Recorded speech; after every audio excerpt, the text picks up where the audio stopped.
En ti confío, Dios poderoso, Emmanuel, en ti está mi fe, en Jesús me esconde. Hermanos, Gálatas 4, 16 al 20. Elisa, ¿puedes leerlo, por favor? Me he hecho, pues, vuestro enemigo, por deciros la verdad. Tienen celo por vosotros, pero no para bien, sino que quieren apartaros de nosotros para que vosotros tengáis celo por ellos. Bueno es mostrar celo en lo bueno siempre, y no solamente cuando estoy presente con vosotros. Hijitos míos, por quienes vuelvo a sufrir dolores de parto, para que Cristo sea formado en vosotros. Quisiera estar con vosotros ahora mismo y cambiar de tono, pues estoy perplejo en cuanto a vosotros. Hijitos míos, hijitos míos, aquel que es padre, aún cuando los hijos crecen, les llamas hijitos. Ahí está mi hijito. Aunque tu hijo tenga ya 40, 50 años, le vas a llamar hijito, ¿verdad? Y ahí vamos a ver el sentimiento, el amor, ese amor profundo de Pablo por los hermanos de Galacia. Este sermón lo he dividido en 3 puntos, hermanos, como pueden ver ahí en la pantalla. No soy tu enemigo, no soy tu enemigo. Los celos y el dolor por mi hermano. El título del sermón es Celo por la verdad, porque va Pablo a referirse en esta exposición, en estos argumentos de defensa por la verdad, por la palabra, por la salvación, solo por la fe. Pero va a tocar un tema importante que es el celo. El celo. Recordemos que estamos en el versículo 16, pero en el versículo anterior que hemos expuesto ya hace unas semanas, Pablo dice, ¿dónde pues está esa satisfacción que experimentabais? Lanza una pregunta. ¿Dónde está esa satisfacción que experimentabais? Porque os doy testimonio de que si hubieseis podido, hubierais sacado vuestros propios ojos para dármelos. ¿Qué calidad de iglesia? ¿Qué amor tan profundo por su pastor? Los gálatas podrían haberse sacado los ojos y quedarse ciegos por entregárselo a su pastor, por dárselo a su pastor. Un sacrificio mío de mi parte como hermano por otro hermano. No porque sea el pastor, el líder de la iglesia, no. ¿Verdad? Todos estamos en la misma condición espiritual que unos que otros. Es más, el pastor siempre va a estar a la cola, ¿verdad? Al servicio de la iglesia. Pero los hermanos dicen, yo sé que ustedes podrían haberse sacado los ojos y dármelo a mí en esta enfermedad que Pablo estaba pasando. Así que esta es una de las primeras preguntas en el versículo 15, es una de las primeras preguntas personales que Pablo lanzó a los hermanos de la iglesia de Galacia. Recordemos que Pablo está abriendo su corazón, un corazón pastoral, para llamar a la reflexión, a sus hermanos de Galacia, para llamar a la reflexión por ese rechazo a su persona, por ese rechazo a su mensaje. ¿Recuerdan el texto que cité en la vez pasada? El que a vosotros recibe, está hablando Jesucristo, al que vosotros recibe, a mí me recibe. Y el que me recibe a mí, recibe al que me envió. ¿Verdad? Pablo es un enviado de Jesucristo y el que recibe a Pablo, recibe a Cristo y recibe al que envió a Jesucristo, que es el Padre. ¿Verdad? Y si recibes a Pablo y recibes su mensaje, recibes el mensaje de Cristo y el mensaje del Padre. Así que los hermanos de la iglesia de Galacia no solo estaban rechazando a la persona de Pablo y su mensaje, que era el evangelio, la justificación solo por la fe, sino al que envió Jesucristo, ¿verdad? A Jesucristo. Están rechazando a Pablo, están rechazando su mensaje, están rechazando a Jesucristo.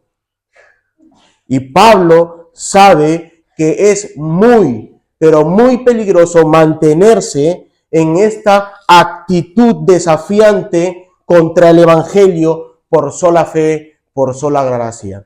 Es muy peligroso porque puede llevar a una apostasía,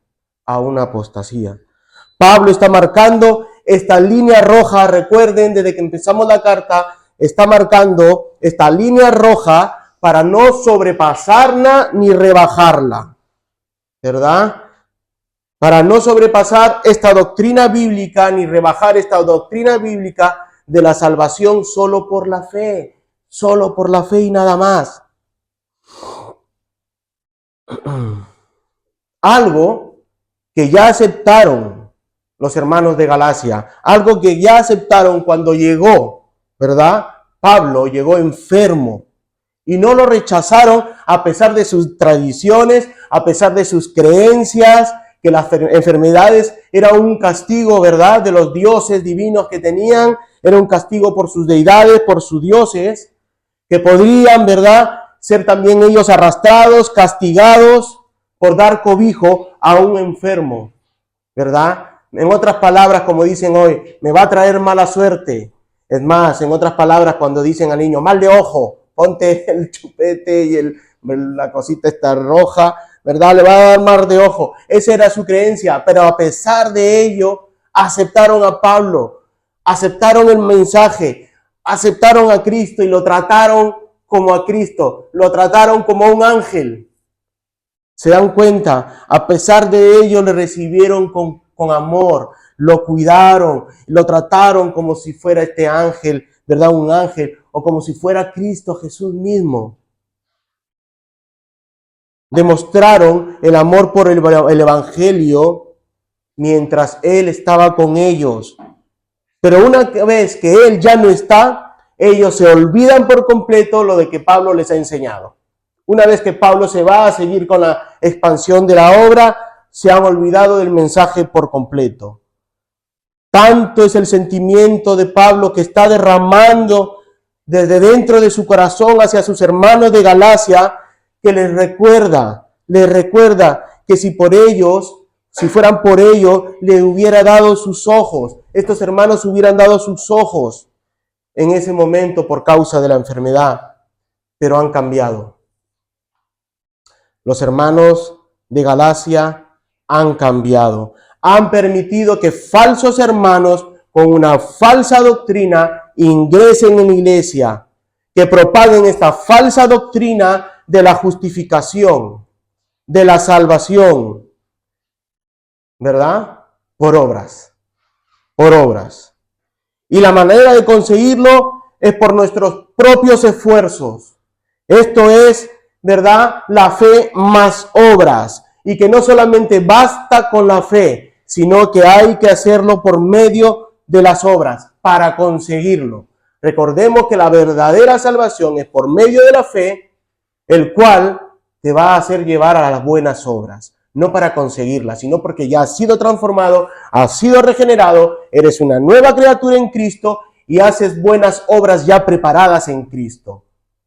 Pero no, los judaizantes, estos falsos hermanos, están predicando que no basta con la fe, sino hay que hacer esfuerzos, obras para conseguirlo por medio de tradiciones. Esto quiere decir que primero deben obedecer la ley, esta ley dada por Dios. Pero no se refieren solamente a la ley civil, lo cual nosotros también estamos obligados por medio de la palabra ciertas leyes civiles a obedecer, aunque la ley civil en aquel tiempo solamente fue para Israel y para el pueblo de Israel, ¿verdad? Pero aún tenemos leyes, ¿verdad? No te acostarás con tu hermana. El mundo ha sacado esas leyes que Dios ha dado para también absolverlos y tenerlos, ¿verdad? No te acostarás con otra persona de tu mismo sexo, por ejemplo, ¿verdad? No matarás, no robarás, no darás cartas, influencias, como vemos hoy en día, firmar cartas, ¿verdad? Y de corrupción, vemos muchas cosas en las altas esferas, ¿verdad? Pero no solamente era esa obediencia civil que tenías que hacer para conseguir la salvación, sino la ley moral, también la ley moral. Y a estos falsos hermanos les interesa más lo externo, o sea, las tradiciones. Me importa que hagan más las tradiciones para conseguir. Me importa más que obedezcas la ley ceremonial y tradicional, empezando por la circuncisión. O sea, no basta la fe. Ya tienes que obedecer toda la ley en su conjunto. La ley moral, la ley civil, las tradiciones, ¿verdad? Las ceremonias, empezando por la circuncisión. Y es ahí donde poco a poco te van integrando en un sistema de leyes y de obediencias, consiguiéndolo por nuestras propias fuerzas. Ya por mí, hago esto, ¿verdad? Y consigo esto. Mientras que el mensaje de Pablo es el fiel evangelio de la salvación por medio de la fe. Él solo predica eso. Una obra, sí, una obra, pero conseguida por Cristo Jesús en la cruz del Calvario, por medio de sus méritos de Cristo, por las obras conseguidas por Cristo, en el cual nosotros somos crucificados junto con Cristo, no por nuestras obras, no por nuestros méritos, por la de Cristo Jesús, no por nuestras obras, sino más bien las obras de Cristo y sus méritos ganados en la cruz del Calvario. Es ahora que seguimos con esta tercera pregunta que lanza Pablo. Recordemos las anteriores preguntas. En el versículo 9 dice: mas ahora, conociendo a Dios, o más bien siendo conocidos por Dios, y lanza la primera pregunta: ¿cómo es que volvéis de nuevo a los débiles y pobres rudimentos a las cuales os queréis volver a esclavizar? ¿Se acuerdan? ¿Cómo van a regresar otra vez a esas obras si ya fueron libres por medio de Cristo Jesús? Versículo 15. ¿Dónde pues está esa satisfacción que experimentabais en la libertad? ¿Se acuerdan? En la libertad de Cristo. Y ahora lanza esta tercera pregunta. En el versículo 16. ¿Me he hecho pues vuestro enemigo por deciros la verdad? Así es, hermano mío. El hecho de lo que los pastores os digamos la verdad no nos hace vuestros enemigos. No soy vuestro enemigo por venir y decirte la verdad. Si mi verdad está sustentada, ¿verdad? Está por medio de la palabra. ¿Por qué soy tu enemigo si te estoy diciendo la verdad? Si Jesús envió a Pablo y envió su mensaje y te está diciendo la verdad de la palabra, ¿por qué soy tu enemigo? ¿Por qué me ves como tu enemigo? ¿Cómo recibieron, hermanos? ¿Cómo recibieron a Pablo los Gálatas por primera vez? ¿Recuerdan cómo fue acogido Pablo? Él estaba enfermo y les llevó la verdad del evangelio solo por medio de la fe. Lo recibieron con amor. Recibieron amor a Pablo. Y también recibieron su mensaje con amor. Los Gálatas hicieron suyo el mensaje del evangelio. Lo tomaron el mensaje de Pablo y lo hicieron suyo. Eso trajo un avivamiento, conversión, un nuevo nacimiento, un avivamiento en la región de Galacia. Tanto fue el poder y el impulso del mensaje de la salvación que se plantó y creció una nueva iglesia en la región de Galacia, una iglesia floreciente y cimentados en la verdad, en la palabra, cimentados en la verdad.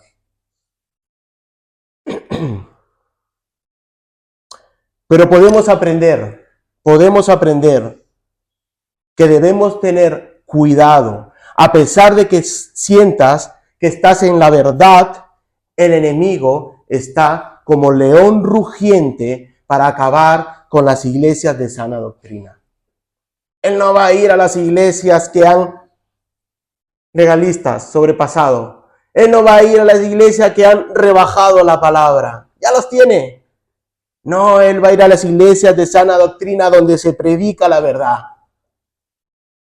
Él va a ir a por los líderes, por las cabezas. Va a ir a por los hermanos que llevan el mensaje de verdad. Para ello utiliza un sofisticado sistema corrupto. Un sistema corrupto de falsos hermanos, el cual Pablo en ese momento llama judaizantes, que en el momento de la reforma llamó sacerdotes, y que hoy en tiempos modernos llamamos apóstoles y profetas modernos. Gebel, Maldonado, Montero, Ana Méndez y una larga lista fuera y dentro de España. ramificados hasta nuestra querida y amada y bella Murcia. Hasta aquí han llegado las ramificaciones de estos falsos hermanos que actúan en la sombra. Cuidado, iglesia, cuidado con estos falsos, estos lobos hermanos que se introducen en la iglesia y no tienen cuernos ni cola. No esperes a estos falsos hermanos que vayas a reconocerlos con cuernos y cola. No, no, no, no, no. Son bonachones, son buenas personas. Te dan palmaditas en la espalda. Te van a invitar a su casa, van a abrir sus puertas de su casa. Pero ten cuidado, que te van a inyectar el veneno poco a poco. Poco a poco. Y cuando no te des cuenta, ya se han introducido en tu corazón y en tu mente. Una vez, hermanos de Galacia, os creísteis dichosos por recibir el Evangelio. ¿Recuerdan? Estaban dichosos, hay un avivamiento. ¿Ahora tenéis razón para pensar lo contrario? En otras palabras, ¿me he hecho pues vuestro enemigo por decirles la verdad, por deciros la verdad? Ahora Pablo es todo lo contrario. Es todo lo contrario como lo vieron cuando estaba con ellos. Me ven como su enemigo. Antes lo vieron como a Cristo y lo trataron como a Cristo, como un ángel. Ahora me ven como un enemigo. ¿Qué ha pasado? ¿Qué ha cambiado? Amados hermanos, los cristianos no debemos de dejar de decir la verdad por temor a ofender al prójimo. No tengas miedo, no tengas miedo, no tengas temor por decir la verdad al prójimo. Los falsos hermanos que se desviaron a los Gálatas de la verdad del Evangelio tenían cara de hermanos y bellas personas, pero eran hombres astutos, los judaizantes. Pretendían afecto a todos los hermanos de la iglesia, tal vez atentos con sus necesidades, atentos con sus sufrimientos, con sus aflicciones, catalogando a los hermanos más emocionales. Esto hacen los falsos hermanos, van mirando en la congregación quiénes son los más propensos en la fe, en las emociones, y empezando por los más manipulables, ¿verdad? Dios nos ha dado un crecimiento, ¿verdad?, de la doctrina, y uno se va haciendo más fuerte mientras va creciendo, otros se van quedando rezagados, ¿verdad? Así que estos están mirando quiénes son los más manipulables, pero no eran sinceros ni rectos. Estos judaizantes han introducido la falsa doctrina y hasta seguro han dividido a la iglesia oponiéndose al apóstol Pablo. Ya hay una confrontación entre estos judaizantes y el apóstol Pablo. Y seguro lo están tachando de que Pablo es un falso apóstol. Hay hermanos que te van a llamar que eres un autodesignado. Que eres un autodesignado como apóstol, como pastor. Se ha impuesto el título, te van a decir a los hermanos. Estos se están refiriendo a Pablo, es lo que dijeron, que él se autopuso el nombre de apóstol. ¿Por qué? ¿Con qué motivo? Porque Pablo decía que era como un abortivo. Y como Pablo decía que era un abortivo, un fuera de tiempo, él no cumple los requisitos. Pablo se ha puesto el título, se ha autodenominado apóstol. Te has autodenominado pastor. Se ha impuesto el título. Él mismo dijo que era un abortivo. No reúne los requisitos para hacerlo y solamente está engañando a la iglesia. Esa es la intención de dividir el cuerpo de Cristo a tal cosa, a cualquier costo, con mentiras y más mentiras que cautivan el corazón de aquellos que solo buscan sensaciones, solo aquellos que están inmersos en las sensaciones, en experiencias y emociones subjetivas, incluso obviando la experiencia de transformación que tuvieron, esa experiencia subjetiva de la obra regeneradora del Espíritu Santo que pasó en ellos. Recordemos que ellos vivieron un avivamiento, una experiencia subjetiva por el cual Pablo ya les comentó en anteriores capítulos, ¿verdad?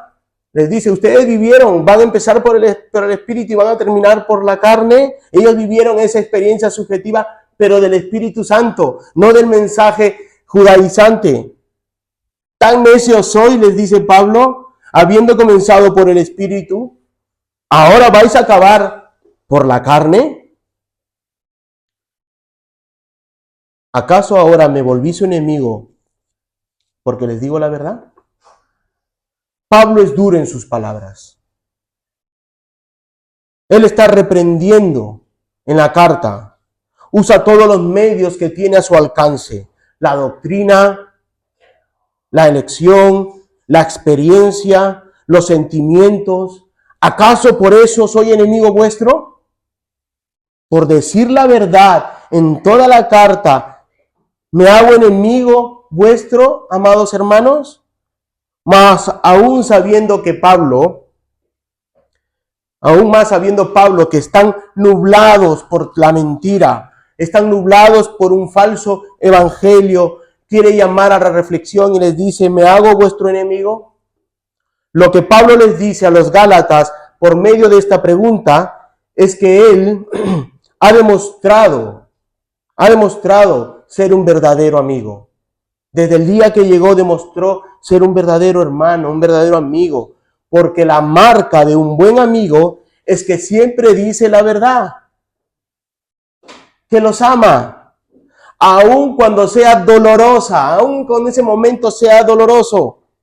Hermanos, Natán, por ejemplo, demostró ser un verdadero partidario de David, cuando el nombre de que lo envió respondió al rey diciendo, tú eres aquel hombre, tú eres aquel hombre.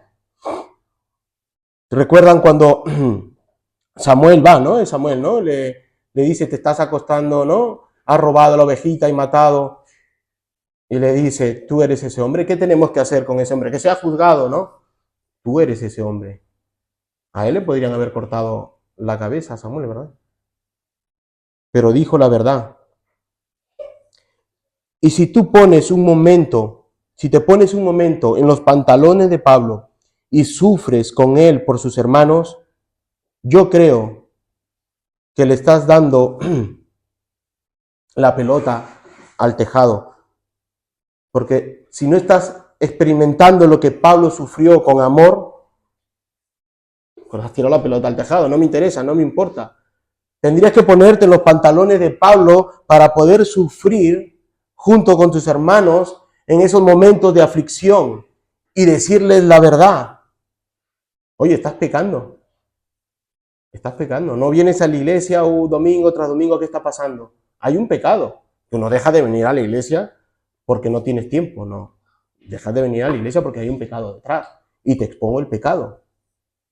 ¿Me hago tu enemigo? ¿Tu enemigo? Tu alma está en juego. Tu alma está en juego. ¿Tu crecimiento espiritual está en juego? ¿Me hago tu enemigo? No. Pablo ha expuesto su corazón, su amor, llamándolos a la reflexión. Ya han oído lo que dije. Ahora, ¿cuál va a ser su reacción? ¿Me he convertido en enemigo por servirles de esta forma? ¿Esto es decirles la verdad? ¿No pueden tolerar la verdad? Está diciendo Pablo con otras palabras. Prefiero un pastor que les predique a la carta. Eso es lo que prefieren los Gálatas, un pastor que les predique a la carta cosas bonitas. O aún mejor, un pastor que defiende la verdad con todos los dientes, con todas sus manos. Un pastor íntegro que predique y vive la verdad del evangelio. Y lo hace con el mismo amor que Jesús lo hizo. Y por eso envió a Pablo a predicar a los gentiles. Porque tiene Pablo un corazón de pastor. Un corazón a la medida de Cristo. ¿Qué prefieres? ¿Un pastor que te dé palmaditas? ¿Que te predique lo que te gusta? ¿O un pastor que te predique la verdad? Y te predique que tienes que entrar en convicción de pecado. Que predique la verdad. Y es lo que Pablo hace. predica con amor y empuja a la iglesia. Él está detrás dando impulso a sus hermanos en Efesios 4:15, sino que siguiendo la verdad en amor, crezcamos en todo en aquel que es la cabeza, esto es Cristo, dice Pablo. Crezcamos en el amor, crezcamos en aquel que es la cabeza, que es Cristo. Pablo empujando a la iglesia de Efesios, Pablo empujando a la iglesia de Galacia. Ese es el corazón de Pablo: amor, verdad, evangelio, fe y sobre todo Jesucristo y la cruz del Calvario. Toda la doctrina que conlleva al verdadero evangelio predica Pablo. No ese falso que enseña a los judaizantes de las obras de la ley, como si la salvación se pudiera comprar con nuestras obras. Amados hermanos, si yo por algún motivo os llamo a la reflexión, por cualquier motivo en el cual vosotros estéis incurriendo o alejándose del evangelio, y te lo digo en amor, con palabras de amor, amado hermano, no soy tu enemigo, no soy tu enemigo, por decirte la verdad. No me veas como tu enemigo. Tu enemigo es tu pecado. Tu enemigo es Satanás. Tu enemigo son los falsos hermanos que te aplauden en tu pecado. No me veas como tu enemigo, más bien reflexiona, medita en la situación y acepta, por ejemplo, la consejería bíblica. Acéptala, acepta la disciplina y todas las herramientas que la iglesia pueda utilizar para llamarte a la reflexión, al arrepentimiento. No somos tus enemigos. Los ancianos de la iglesia no somos tus enemigos por llamarte a la verdad o por llevarte a la disciplina. Porque llevarte a la disciplina es para llevarte a la restauración espiritual.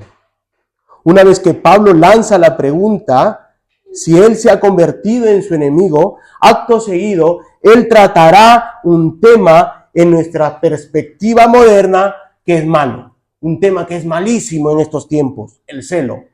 El celo. Decir a alguien que es celoso es sinónimo de tóxico, ¿verdad? Un celoso es un tóxico. Un posesivo, un obsesionado. No me acordaba esa palabra y le dice Elisa, ¿cuál es esa palabra que utilizan aquí? Obsesionado. Hacho, que ese tío me tiene hasta aquí, qué tóxico que es. Yo creo que no me ama, está obsesionado. Lo voy a dejar. Pero realmente, ¿es malo tener celo? En la perspectiva moderna es malísimo. Es malísimo. No puedes estar con un celoso porque, bueno, es tóxico. Pero es malo. Esto me va a llevar a mi segundo punto, los celos, donde me voy a centrar un poco más, porque Pablo amplía, hace 2 versículos hablando sobre los celos de una forma positiva y una negativa, si te das cuenta. Gálatas 4, 17 y 18. Teniendo celo por vosotros, pero no para bien, ahí está la negativa, sino que quieren apartaros de nosotros para que vosotros tengáis celos por ellos. 18. Bueno, ahí está la forma positiva. Bueno es mostrar celo en lo bueno siempre, y no solamente cuando estoy presente con vosotros. Así que tenemos 2 versículos referentes al celo. En el 17 en un ámbito negativo y en el 18 de una forma positiva. Para ello debemos entender y conocer qué es el celo. Y hagamos la pregunta: ¿qué significa la palabra celo? Creo que está ahí Según el léxico griego-español en el software Logos, la palabra celo o celó, en griego celo, ser envidioso. Uy, ya empieza lo negativo. Ser envidioso. Estar celoso de. Esforzarse por. Ahí hay algo negativo. Esforzarse positivo, ¿verdad? Tener o mostrar gran interés. Eso en el léxico, ¿verdad? Griego-español. El RAE. Cuidado, diligencia, esmero que alguien pone al hacer algo. Interés extremado. Ahí está extremado y activo que alguien siente por una causa o por una persona. Eso positivamente, pero también negativamente. Envidia del bien ajeno o recelo de que el propio o pretendido llegue a ser alcanzado por otra persona. Vemos tanto en la RAI como en el griego léxico que lo habla de forma positiva y forma negativa. Y en la forma negativa habla de envidia. Y si tú vas al griego, ¿verdad? Al Strong y el griego te pone ahí envidia. Así que la forma negativa es envidia. Ahora bien, conociendo que celo es positivo, sabiendo que celo es positivo, Éxodo 25, no te inclinarás a ellas, ni las honrarás, porque yo soy Jehová tu Dios, fuerte celoso. El mundo moderno diría, Dios es tóxico. Dios es tóxico. No, porque la palabra no es mala. Hemos visto que es buena la palabra. Dios es celoso, que visitó la maldad de los padres sobre los hijos hasta la tercera y cuarta generación de los que me aborrecen. De los que me aborrecen. Éxodo 34, 14, más adelante. Porque no te ha de inclinar a ningún otro Dios en minúscula, pues Jehová, cuyo nombre es celoso.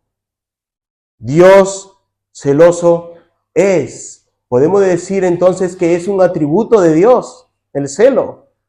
Es intrínseco a Él. No solamente dice que su nombre es celoso, porque si quedara ahí, diríamos, bueno, su nombre, uno de los tantos nombres, ¿no? Pero no, dice que Dios celoso es un atributo de Dios. Dios es celoso. Dice la Biblia que Dios se presenta así con su nombre, es celoso. Celoso es. Al contrario del ser humano. El celo de Dios es algo positivo, no negativo. Su celo habla de con la enérgica solicitud, ardiente cuidado e intensa diligencia que Dios tiene por su propia gloria. ¿Te das cuenta? Ese es el atributo de Dios, para su propia gloria. La diferencia del celo de Dios, que es santo, de protección, de gran interés, serio por algo o alguien. A diferencia de la nuestra, ese celo que es comunicable, ese celo manchado por el pecado. Nosotros tenemos un celo manchado por el pecado, que a las finales se convierte en el pecado, como dice en la traducción, en envidia. ¿Te das cuenta? Un atributo de Dios que es el celo positivo, ¿verdad? En nosotros está manchado por el Evangelio, entenebrecido por el Evangelio, convirtiéndose en envidia. Podemos percibir que el celo de Pablo es diferente a esos celos de los judaizantes y al fin y al cabo el celo equívoco de los hermanos de Galacia. En el verso 17, el celo de los judaizantes es un celo envidioso, es negativo, es un celo envidioso. Quieren estar con una intención, con una mala intención. Esa envidia que tienen es una mala intención que va a pasar factura a los Gálatas, a los hermanos, a los creyentes de Gálatas. Para ellos no importa el costo de conseguirlo. Para los judaizantes no importa. A cualquier costo van a conseguir ese celo por ellos. Ellos tienen celo de Pablo, una envidia, y quieren conseguir el celo de los hermanos de Galacia. Ellos quieren influenciar y inflar su ego y ser importantes, que eso lo vemos en algunas iglesias, ¿verdad? Ellos quieren ser importantes. Ellos quieren que los idolatren, que os tengan en un pedestal y no en un púlpito. Ya vemos hoy los apóstoles y profetas de hoy en día, ¿verdad? Los tenemos en un púlpito. No, los tenemos en un pedestal. Ellos quieren estar ahí, alimentar su egocentrismo. Tienen celo por vosotros, dice Pablo, pero no para bien, sino que quieren apartaros de nosotros, de Pablo y sus ayudantes, para que vosotros tengáis celos por ellos. El celo envidioso de los judaizantes la quieren solo para ellos, no para bien, porque los tendrán secuestrados con su falsa doctrina, ¿verdad? A los Gálatas, y estos, los de Gálatas, sean celosos de ellos, que los aclamen. Ese celo negativo, que aclamen, que los protejan, a pesar de estar siendo engañados. A pesar de estar siendo engañados.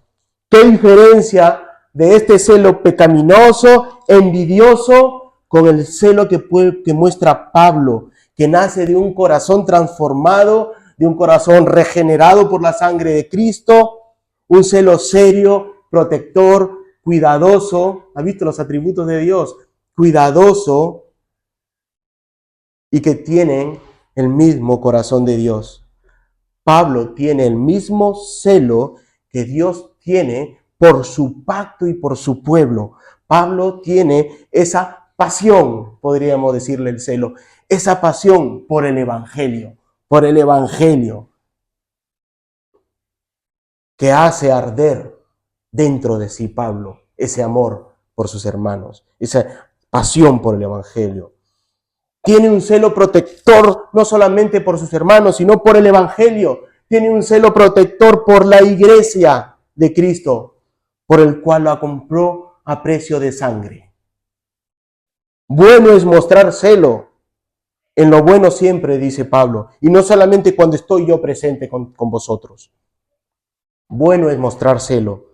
No solo cuando Pablo estuvo predicándoles, ¿verdad? Estuvo enfermo, estuvo predicándoles la verdad del evangelio, sino también ahora que no está presente, pero sí por medio de una carta, protegiendo y exponiendo la verdad del evangelio.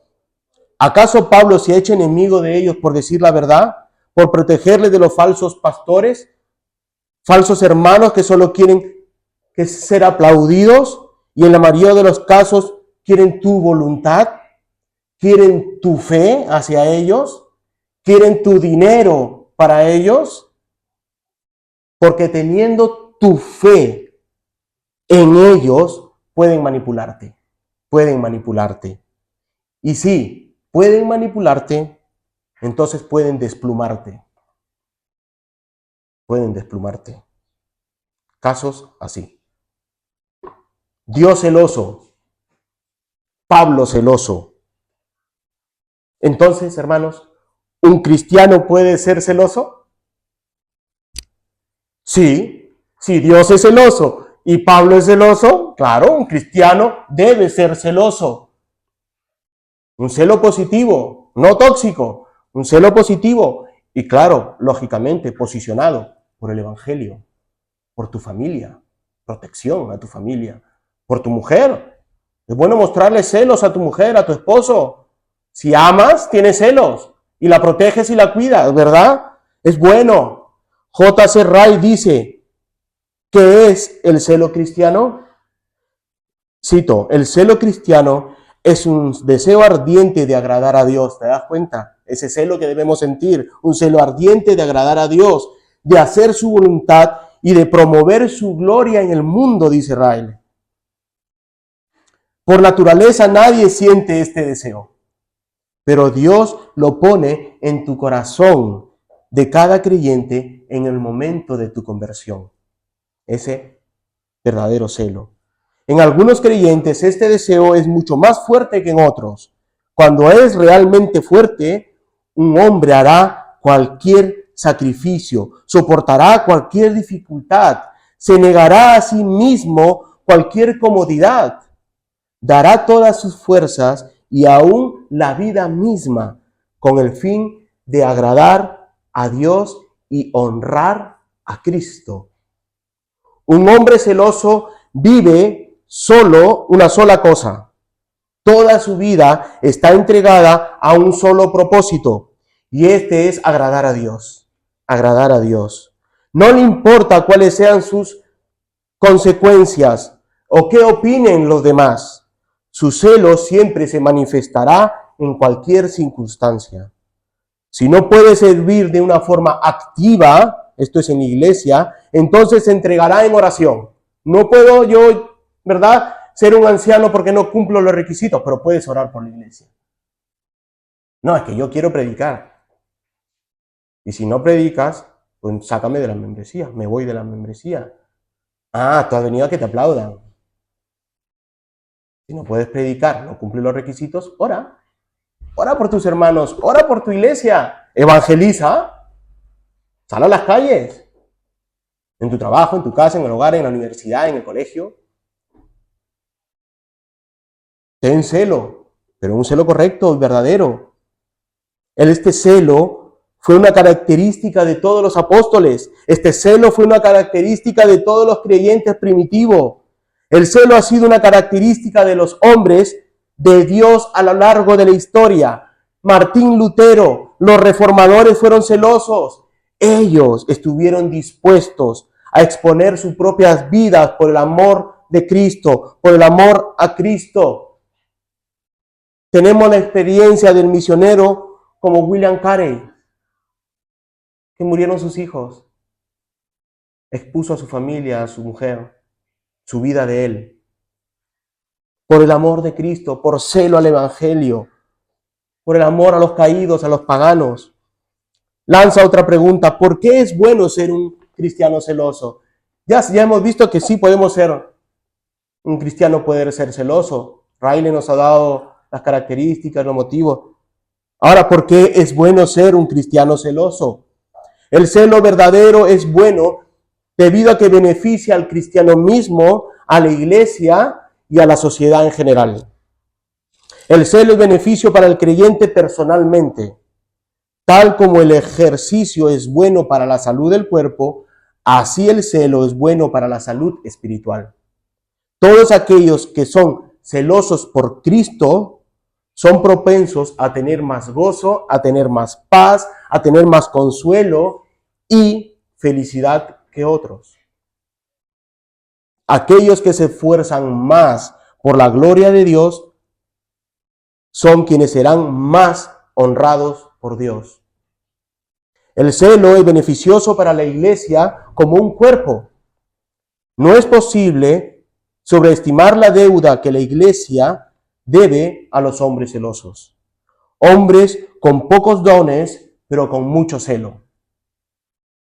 Frecuentemente, estos hermanos han hecho más por la iglesia que otros que poseían grandes dones, que van buscando grandes dones, pero poco celo, o nulo celo, por el evangelio, por la iglesia. Aún una sola persona celosa en una iglesia puede lograr mucho, porque los celos es contagioso. Los celos es contagioso. Una sola persona celosa puede despertar y animar a otros a hacer mucho bien en la iglesia. Y eso hemos visto en los grandes avivamientos. Personas celosas por el evangelio que se dedicaron a predicar y orar, y Dios hizo su obra de avivamiento. No ellos, Dios hizo la obra del avivamiento. El celo es beneficioso para la sociedad. El evangelismo y las buenas obras son inspiradas por él. Sin hombres de celo cristiano, el mundo perecería. Pero los hombres celosos están dispuestos a ir por el mundo a predicar el evangelio y hacer el bien donde ellos puedan. Si tú eres creyente, ten cuidado de no apagar este celo cristiano que te fue dado el día de tu conversión. Trata de avivar el celo dentro de ti mismo y ten cuidado de no estorbar el de otros. Amado hermano, persevera apasionadamente y celosamente en el evangelio. Guarda y protege a tus hermanos en la fe.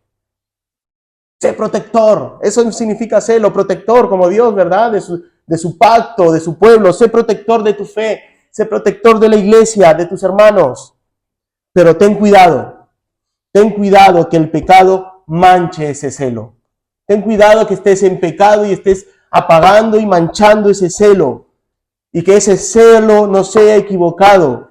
Y pienses que tu celo es santo, cuando en realidad es envidia, como los judaizantes. Para ello medita, escudriña la palabra, ora y sigue en la voluntad de Dios. Así sabrás que ese celo que tienes es correcto y basado en la palabra. basado en la palabra. Envidia y celo. Positivo y negativo. Negativo, envidia y celo. Envidia, deseo ardiente de poseer algo. Celo, deseo ardiente de conservar algo. ¿Te das cuenta la diferencia? Envidia, codiciar lo que otros tienen. Celo, aferrarse a lo que uno tiene. Envidia, codiciar lo que otros tienen. Y he dicho celo, aferrarse a lo que tienes, ¿verdad? Manos vacías que ansían llenarse, la envidia. Celos, manos llenas que temen ser despojadas, pero con un deseo ardiente de ayudar al prójimo. Si esto es mío y protejo lo mío, pero con un ardiente deseo de ayudar al prójimo, ¿verdad? La raíz del problema. La raíz del problema. Creencia equivocada. Para la envidia. Tengo derecho, el que tiene envidia dice, tengo derecho a tener lo que otros tienen porque yo soy más importante. Los judaizantes. Para los celos. Tengo derecho a retener cualquier cosa que tenga para llenar mi necesidad de sentirme importante. Todo lo contrario, ¿te das cuenta? La creencia correcta sería en un cristiano, confiaré en Dios y elegiré estar contento sin importar lo que tenga o me falte. Él llenará mis necesidades de sentirme importante por medio de la vida que Él vive en mí, porque yo vivo en Cristo y Cristo vive en mí. Ese es el verdadero celo de un cristiano. Ahora, ¿cómo responder a los celos o a la envidia? Hablando la verdad en amor, confrontar con amor, hablar con amor, intentar determinar el origen de los celos, si los celos son egoístas o son piadosos, determinar si los celos son justificados o producto de la imaginación, invitar a la persona que exprese su dolor sin culpar a otro, pedir perdón por cualquier ofensa posible que haya hecho o me hayan hecho, pero no ponerse a la ofensiva. Anime a los celosos hablando del valor que tienen. Darle reconocimiento y ánimo. Aléjate de alguien que demuestra odio abierto o manipulación destructiva, como los falsos hermanos judaizantes. Seamos sabios, amados hermanos, que nuestro celo esté centrado en el reino de Dios, que esté centrado en el evangelio, que esté centrado en la evangelización y sobre todo, hermanos, sobre todo, protejamos fervientemente la fe, la iglesia, la familia, el hogar de los ataques de este mundo, de este sistema agresivo y depravado del enemigo que anda como león rugiente, queriendo devorar a presas fáciles dentro de la iglesia, susceptibles, fáciles. Así que, hermanos, no se la pongan fácil al enemigo. Ora, medita, lee la palabra, escudriñala. Efesios 4:15, sino que siguiendo la verdad en amor, crezcamos en todo en aquel que es la cabeza. Esto es Cristo. Crezcamos en eso.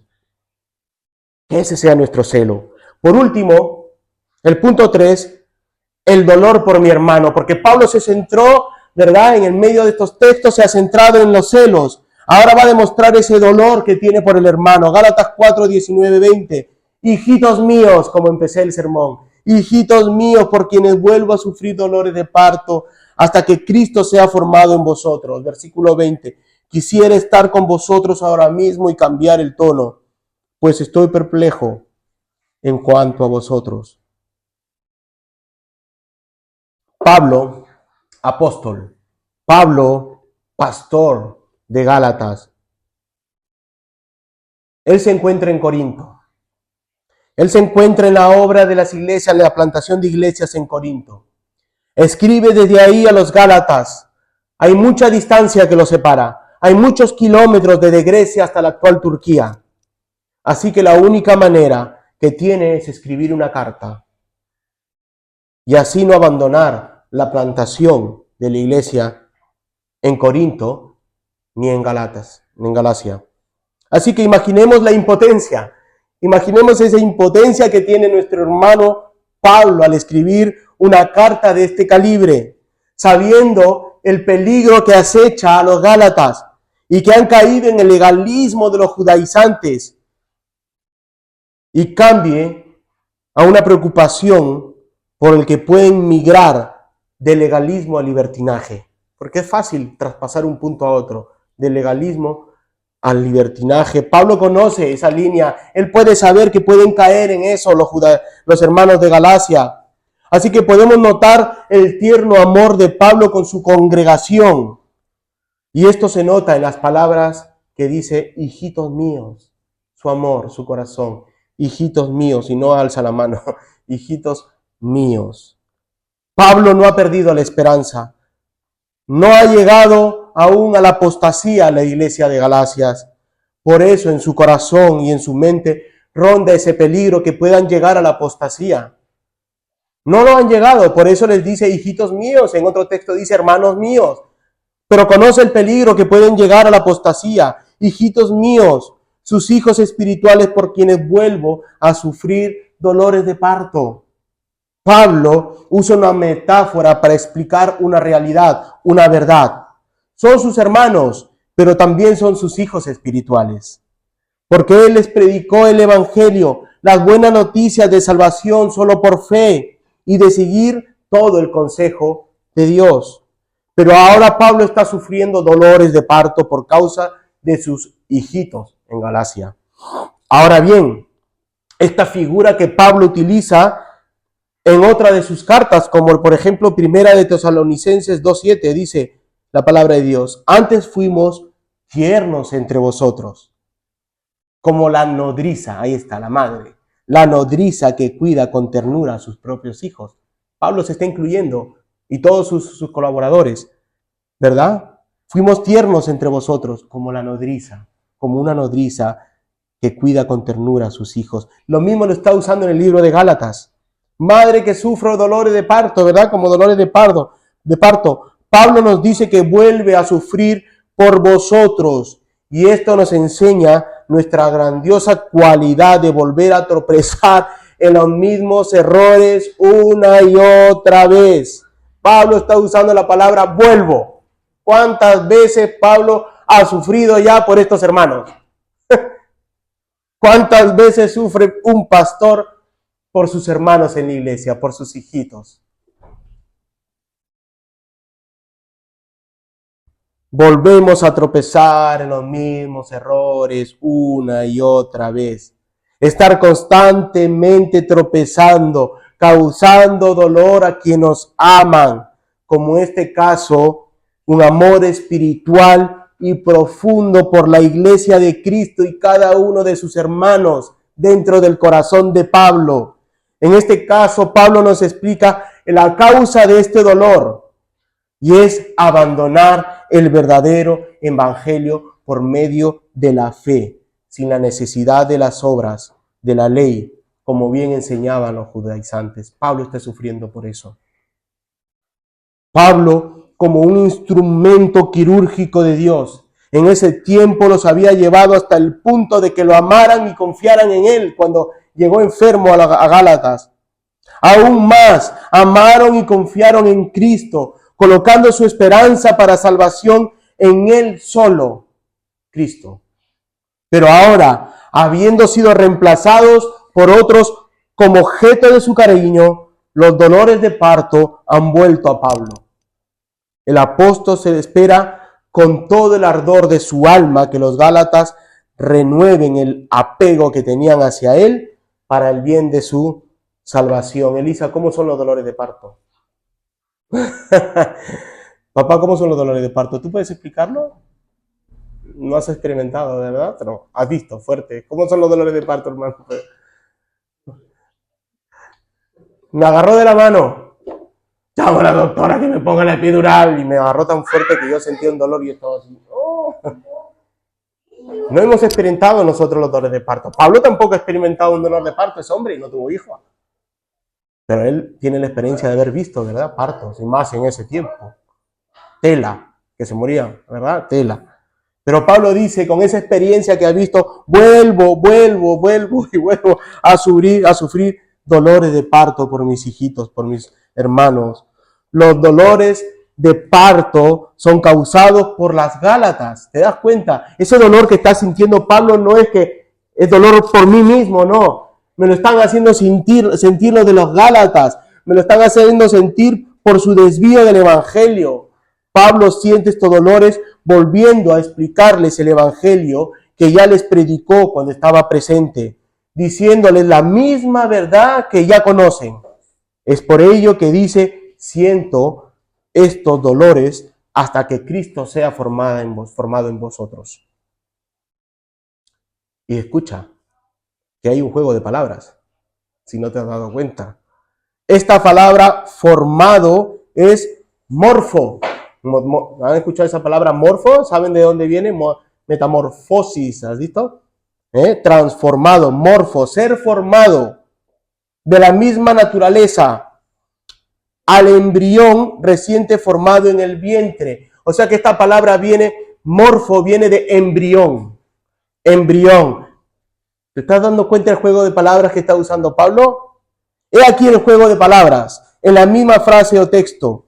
Vuelvo a sufrir dolores de parto. Pregunta, ¿dónde se va formando el embrión, el morfo? En el vientre de la madre. La misma figura que está utilizando hasta que seáis transformados en Cristo o Cristo en vosotros hasta que seamos la misma imagen de Cristo. Sufro dolores de parto, dice Pablo, hasta que Cristo sea transformado en vosotros. Está haciendo un juego de palabras. Dolores de parto y embrión que se forma en el vientre de la madre hasta que Cristo sea en vosotros. Colosenses 1:27, a quienes Dios quiso dar a conocer las riquezas de la gloria de este misterio entre los gentiles. ¿Qué cosa? Que es Cristo en vosotros, la esperanza de gloria.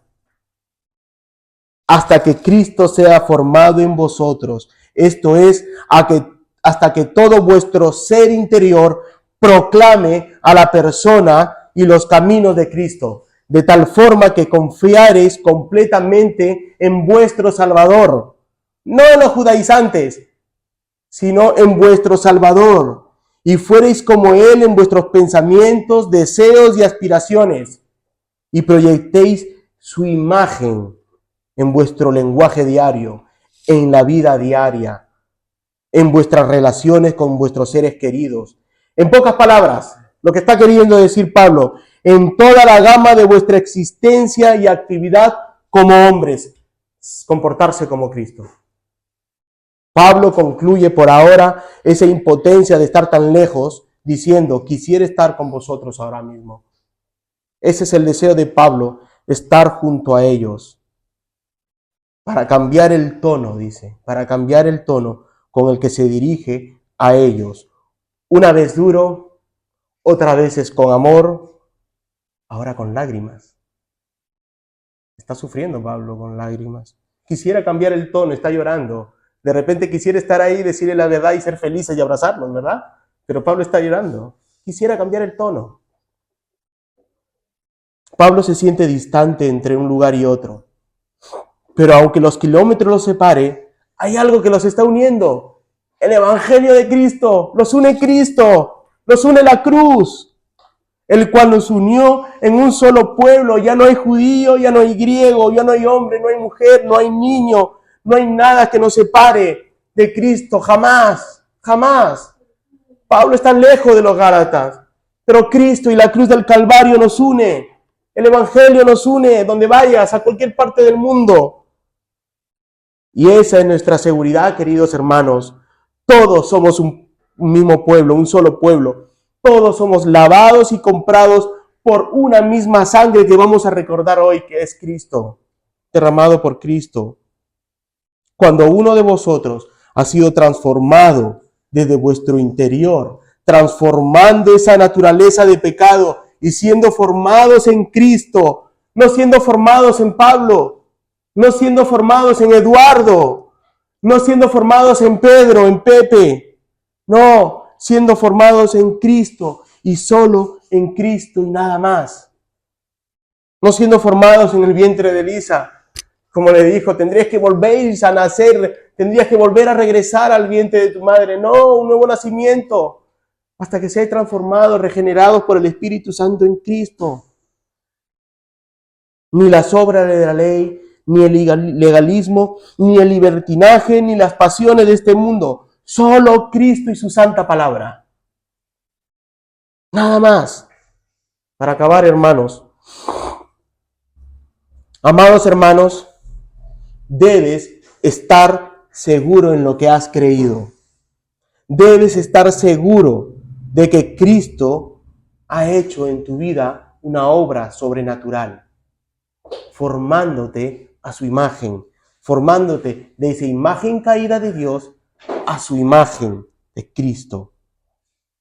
Estás seguro de que solo el Evangelio salva y transforma. Estar seguro de tu salvación. Hermanos, seamos celosos de lo que creemos, pero por favor, no hagan sufrir a sus pastores, no hagan sufrir a sus ancianos, no hagan sufrir a sus hermanos, los cuales velan por vuestro crecimiento espiritual, por vuestra vida diaria, por vuestras victorias, y que también estarán en vuestras aflicciones. Son tus hermanos, tus pastores, tus ancianos, los diáconos, los hermanos que vienen y se sientan aquí.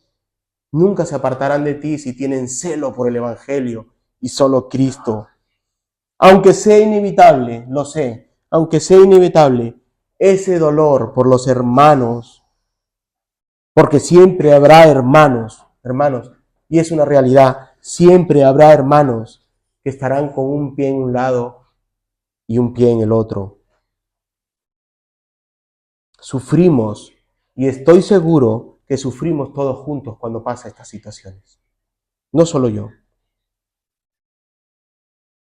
Que Dios Padre, que Cristo y el Espíritu Santo, que el Evangelio sea nuestra paz, nuestro descanso, nuestra confianza, nuestro gozo en medio de las tribulaciones. Y aún así, si estás atravesando por este valle de tinieblas, hermanos, la pasarás de la mano de Cristo, las pasarás de la mano de tu pastor, las pasarás por las manos de tu hermano que fueron formados en Cristo Jesús, la pasarás de la mano de Jesucristo, que es tu Señor y Salvador. Sé celoso del Evangelio. A Dios sea la gloria. Que Cristo regrese pronto. Amén. Oremos. Hola, gracias por ver este sermón. Suscríbete a nuestro canal y compártelo para que te sea de bendición y para los demás. Que Dios te bendiga.